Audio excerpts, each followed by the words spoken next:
Article number 2 is from Zoo Digital. Zoo Digital. I think these guys do something with media.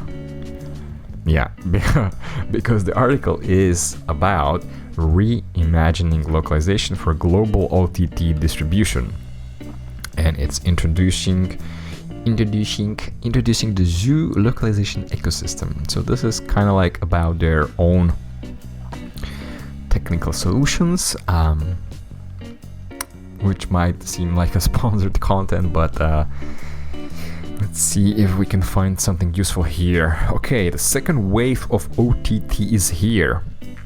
Established services are reaching more and more territories. Major studios are launching their own direct-to-consumer streaming services, and local content owners are capitalizing on OTT channels to maximize the global potential of their existing movies and shows. OTT distribution offers an unparalleled route into global audiences. It also brings with it a growing number of challenges for content owners, increasing volumes of original content, resurrection and exploitation of large content archives, the need to support more languages and distribution formats than ever before, all in an ever decreasing time to market. To ready this content for market, owners must create or repurpose numerous localized components, dubs, subtitles, artwork, metadata, and manage the production of these across a global network of service providers and in-territory dubbing studios. Pre-release content localization must take place under the tightest of security controls and reliably manage any changes to the in-production content. Archive content should be cost-effectively localized using existing components wherever possible to avoid duplicating costs. A large sustainable talent pool must be easily accessed to support a greater number of languages. The reason why I'm laughing is that like this first introduction, it's so funny because I bought like 2 courses on Udemy. One of them is about copywriting, so I'm like halfway through the course on copywriting, and like one of the main thing was like simplify and write as if you were talking to someone. So yeah, these articles like I guess I have the basic understanding of what they were talking about, but it feels just like I'm struggling like with every word and just like reading the whole sentence fluently, because like it's like so complicated for me. But okay, we understand it, like it's very complex to localize the media. Growing demand for localization. Traditional localization workflows are straining under the ever-growing demand for localized content. Content owners report a significant amount of wastage and repetition through their workflows, leading to unnecessary duplication in both processes and costs. Localized components are often re-originated as the original files are missing or unreliable. Order management is labor-intensive as content owners are required to place orders in multiple vendor-specific systems. Could be possible, yeah. Progress monitoring is challenging due to lack of process transparency.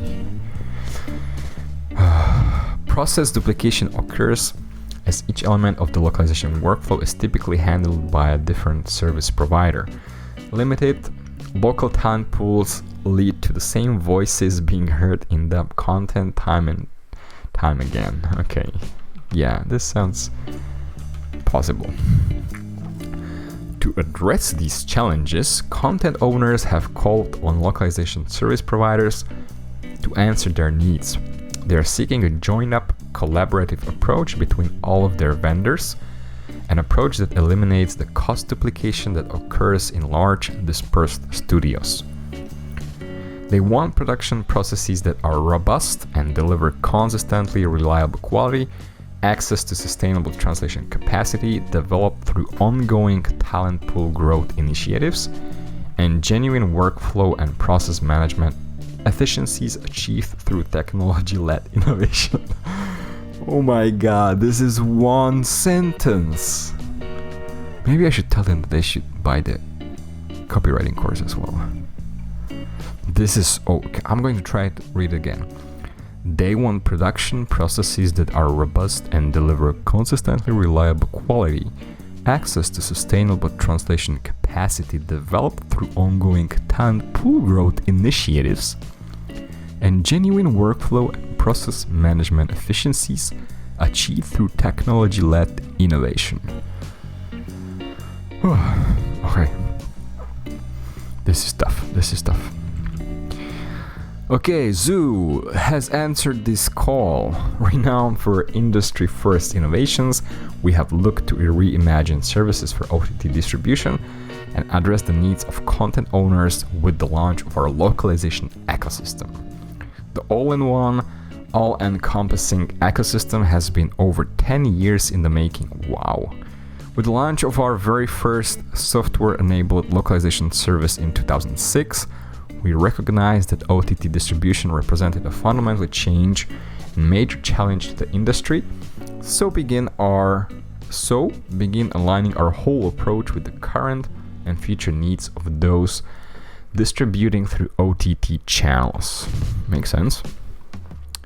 A 360-degree approach. The Zoo localization ecosystem offers a 360-degree approach to localization. It brings together all of the workflows, components, service providers, and translation talent into a single environment. The ecosystem is built up of interconnected, cloud-based ordering, production, and management platforms supporting and encapsulating every aspect of the localization workflow. Each platform manages an element of content localization and digital packaging and seamlessly interconnects with the rest of the ecosystem to deliver substantial benefits to Zoo's localization services. Yikes! Workflows share reference materials, translation glossaries, and relevant data to make deliverables more consistent and localization processes more efficient and less susceptible to duplication. Systematic, software-enabled production reduces manual processes and the scope for human error. Workflows incorporate automated compliance checks rather than depending on fixes through the QC process. Version control tools identify and effectively manage any changes to the pre-release content across all affected workflows. All localized components are centralized in the ecosystem to allow for reliable repurposing for further distribution channels. Together, these benefits support our team in delivering a consistently reliable, cost-effective service to content owners. Okay, I am bored. I think I'm just going to... maybe at first I was intrigued by the number 360, and I was also intrigued by this flowchart or something like that I think describes their components. So I'm going to try to somehow voice this chart to those of you listening to the podcast. Not sure where I'm actually going to start. Okay, I'll start from the left side. So the left side is for order management. And you can do order creation, you can manage workflows. It's an asset store and there are dashboards. So I think this is kind of like the interface. If you are like a content creator, you create the orders. Maybe you can assemble or like design your own workflows that you want to use. And you of course have some dashboards to visually track the progress, status of each request, or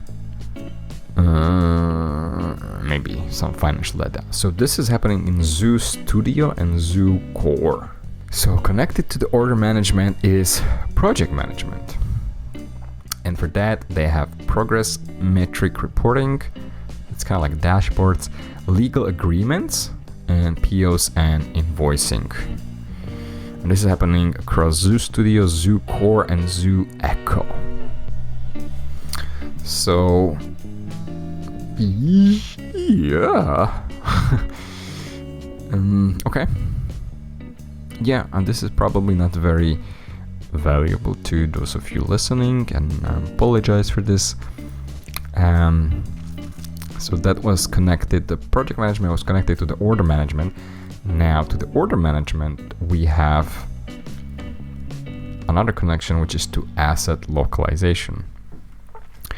So I assume this is where most of the freelancers and the talent actually goes to.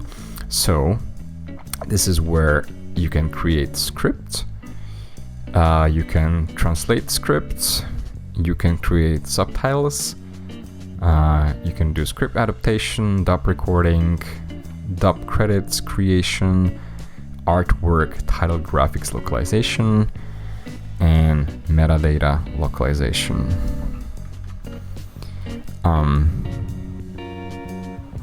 Yep. I think they just like right now to me it seems like order management, like that's like an interface for like the customers.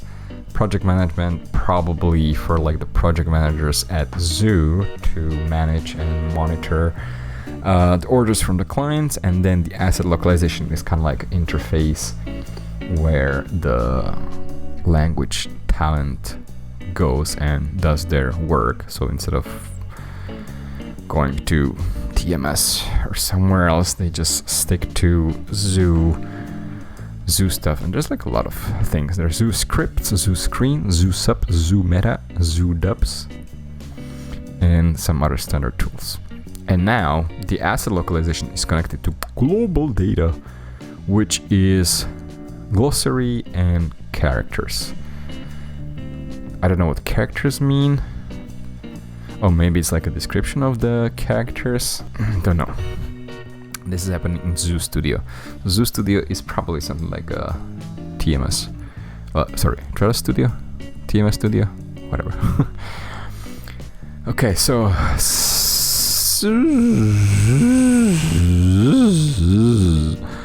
Okay, I'll try to just quickly skim through the rest, because there are two more paragraphs and two more sections. One of them is centralized localized management. So a key component of the Zoo localization ecosystem is Zoo Studio, so that's the one that we mentioned, our overarching localization management platform. Zoo Studio offers a single centralized system for scenario planning, ordering, tracking, and managing all of the components required to create a localized content package. All project requirements are captured at point of order to speed up production. The order management system identifies any pre-existing localized assets suitable for repurposing to eliminate duplicate component orders. Okay. Uniquely in the localization industry, Zoo has adopted a collaborative approach through our localization ecosystem. For the first time, content owners can place all of their orders and manage their multiple localization service providers through a single vendor-agnostic system, with the ability to select their preferred vendor on an order-by-order basis. Okay, that's nice, that they're not forcing you to use them. Full process visibility at a glance, dashboards, and real-time reporting provide a consolidated view of a content owner's entire localization operation. This makes progress monitoring more reliable, less time-consuming, and removes the need to track projects using spreadsheets and emails. Yes, please, everything should be in one system. Tickets, we need tickets for everything. And finally, the dubbing, how it happens in the Zoo ecosystem. So, the localization ecosystem supports our entire end-to-end dubbing workflow. It aims to eliminate the issues often experienced in traditional dubbing. duplicated scripting processes across vendors, casting from a limited talent pool, inconsistent audio quality, missed lines in recording sessions, incomplete legal agreements, and lack of progress reporting. When a dubbing order is placed in Zoo Studio, all relevant workflows are automatically triggered throughout the ecosystem to ensure the project begins without a delay. Scripting tools ingest, verify, and standardize scripts to create a single, consistent reference for all subsequent adaptations. Localized scripts are created by experienced in-territory adapters using centralized glossaries for translation and character consistency. The potential cast is identified from the ecosystem's large, multilingual talent pool database with voice test kits available for auditioning. The most authentic talent available can be cast from anywhere in the world rather than relying on a limited pool located near a particular dubbing studio. The auditioning process is expedited by recording remotely in the cloud with no studio time or special software needed. The ecosystem's systematic approach ensures that no characters are missed throughout the casting process. Audio is securely captured in the ecosystem from in-territory Zoo-enabled dubbing studios or alternative approved recording environments. Utilizing actor-owned studios enables voice talent to optimize their time and increase their productivity. The ecosystem systematically guides the director and actor through the recording process, verifying each take in turn and not missing any lines. Audio quality is monitored throughout the process with session tests, qualifying the recording environment and mic. This systematic approach, using the best talent for the job, ensures a reliable quality dub is produced every time. Tasks in the dubbing workflow that typically require many hours of management are centralized and simplified in the Zoo localization ecosystem. This includes the creation, signature, and collation of legal contracts, including assignments of rights, which are now fully managed in one single system. Okay, and that's where I'm going to end this article because it's pretty much at the end, and I'm just very tired because this is really, I think this is one of the most difficult articles that I ever had to read on this podcast. So yeah, this is tagged as a news from Zoo Digital, but like if this words and this text and this structure of a text was used somewhere on the landing page, then it would probably not very converting. Anyway, I still think, yes, we just reached 1 hour of recording time. So with that being said, it's almost going to be 6 p.m. I have to run to the gym so that I can finish my to-do list for today. And then when I come back, I still wanna record the Toggle Weekly Report. And I also have one more book in my backlog that I already finished twice. I took a lot of pictures so that I can just do like some summary. So hopefully once I'm back from the gym, I'll still have the energy and I won't play any games on my new laptop.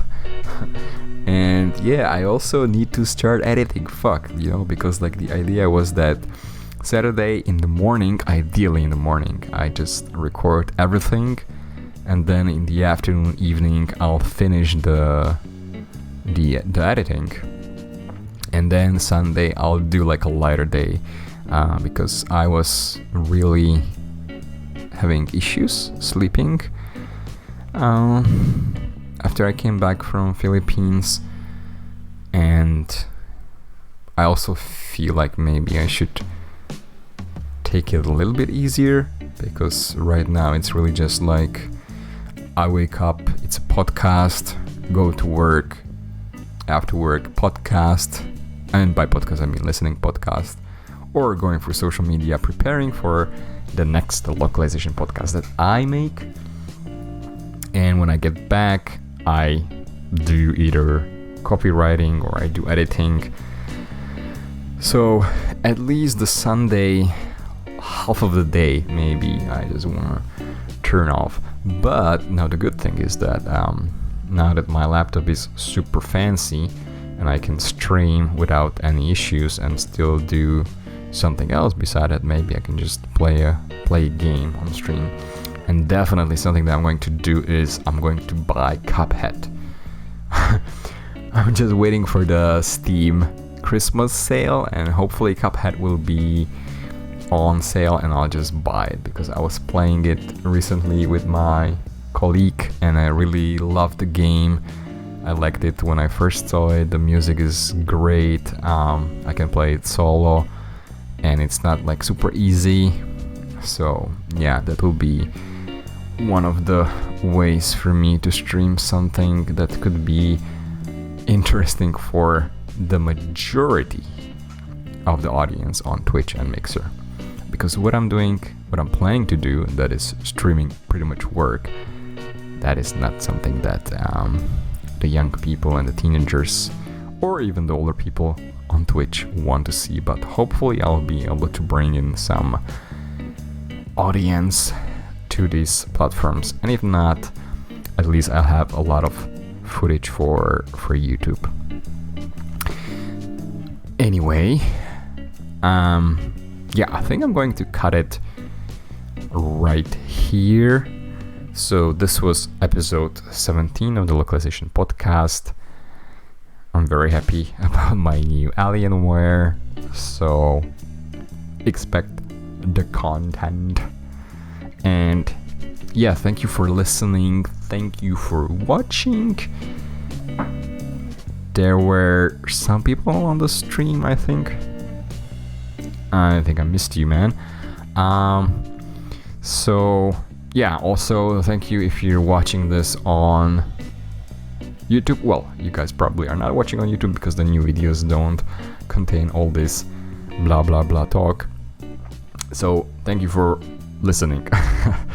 Everyone on the podcasting platforms, wherever you are, if you're commuting or whatever you're doing. Have a happy Halloween, by the way. I didn't celebrate at all. I was playing with my new laptop, installing everything. So it's already November. So thank you again for listening, and I will talk to you next week. Bye.